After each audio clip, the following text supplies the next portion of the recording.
Ladies and gentlemen, welcome to Dev Diary, and today we learn that when I need to get creative, I get weird. So before we get into the weirdness, remember to leave a like if you enjoy the video, subscribe if you're new to the channel, and turn on notifications so you don't miss future videos. So today we're making yet another game using Kenny's assets. The main takeaway from the last time that we attempted to do this was that feature creep creeps a whole lot quicker when you're working with quality assets. And hopefully we won't be repeating history for this project. So first things first, we needed some new assets. The two numbers were randomly chosen to determine which assets we'd use from Kenny's 2D asset browser, one for the page, the other for the entry on that page. And the winning result was an environmental asset pack for an indoor setting. Cool. Okay, well, we could go with the easy choice of level editor / designer, or some type of house decoration game. Or we could do what we always do here and get weird with it. So I made a turn-based action game inspired by the more traditional roguelike style of gameplay. Kinda like a Crypt of the Necro Dancer or Tango Deep, or technically like a Super Hot. Anyway, the game tells the tale of a lone sink against the whole world of furniture. As everything from chairs to plants to pianos wanna take it down. Also, I have to stress that I have never made a game in this style before, so expect a lot of bad decisions. Now with that out of the way, this game is basically broken down into two states, and the first waits for the player to do an action. The player can move in any of the 4 cardinal directions, assuming they don't run into one of the many randomly generated walls that is, and doing so will trigger the shift into the second state, which begins a pretty complicated sequence of events.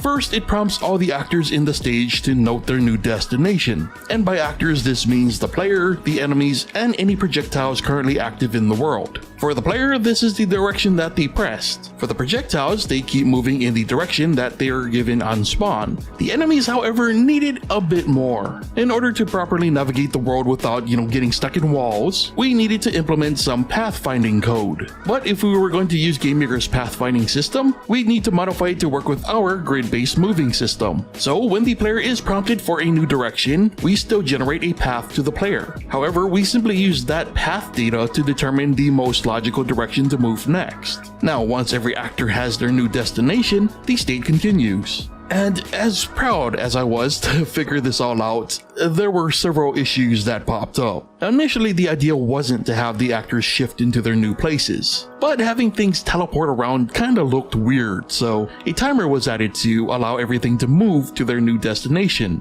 And it basically ruined everything.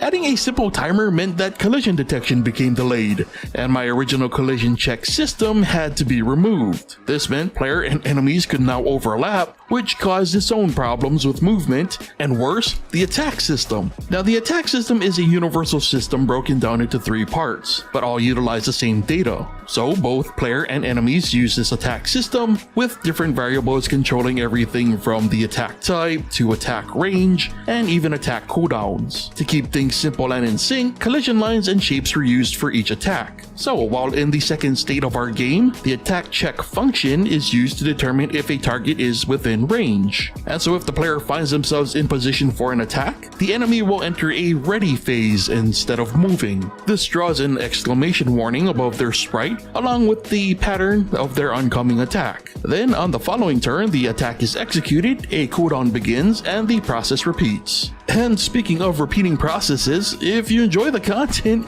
and what I do here, supporting me on Patreon is the best way to help me keep doing it. Doing so can get you access to exclusive content and downloads, and even early access to the weekly Dev Diary videos before they're released on YouTube. Now, for the most part, the attack system works as necessary. With the entire game being grid-based makes it a lot easier to keep track of distances and placement of objects. Unfortunately, there seems to be some weird math issues with using lines and shapes in this fashion, which probably could have been avoided by not using lines and shapes in this fashion. This, in combination with the last-minute addition of the move timer mentioned earlier, really made this entire grid-based activity more tedious than it needed to be. Still, our attacks were varied, much like our roster of hostile furniture. Our first attack, which is done by our 2 types of chairs here, is a simple attack in the direction that they are facing. It can be done in any of 4 cardinal directions, and is also the player's default attack. Now, this circular table of doom will attack in 4 directions at once, always in a cross-shaped pattern. Similarly, the square table will also attack in 4 cardinal directions, only they attack diagonally in an X pattern. And while cool, was definitely the most buggy of the bunch. Up next is the first of 2 projectile-based enemies. The candlestick will produce a flame which will last for 3 turns, eventually burning out on the last turn. And obviously the player will take damage if the flame is touched. The next enemy is a houseplant that shoots leaves. Unlike the fire, these leaves will not disappear over time. Instead, if they hit the player, they will crumble a bit and they will destroy themselves if they hit the player again. And both projectiles will otherwise be destroyed when outside the play area or when they come in contact with a wall. Also, the projectiles were the only assets that I drew, since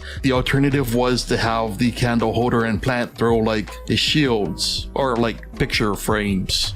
Anyway, our final 2 attacks are variations of AoE attacks. The first is a square block that deals damage to all surrounding tiles to the vindictive bed of chaos. And finally, the musical doom contained in this piano will create a circular damage AoE that is less effective spatially than the bed, but still pretty deadly on its own. And yes, just about every attack but the default explodes because, I mean, you know, why not? Now, here's the thing.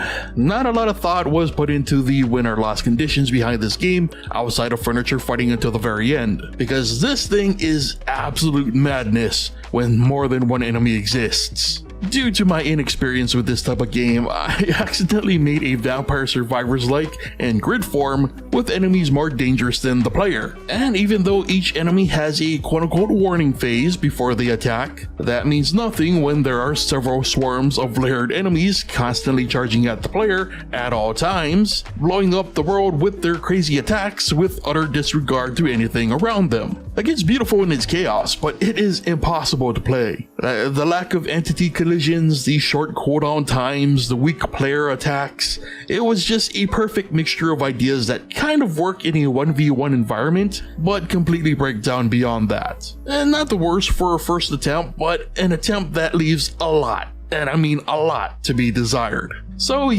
what do you think, yeah?